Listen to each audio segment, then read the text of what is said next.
Once you have created menus in your Cafoodle account, you may wish to group these menus into menu groups. This functionality can be found in a drop-down on the far right-hand side within the Menus tile.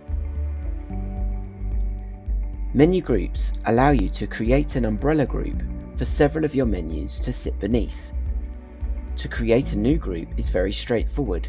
Simply click the Create a New Menu Group button and fill in the fields.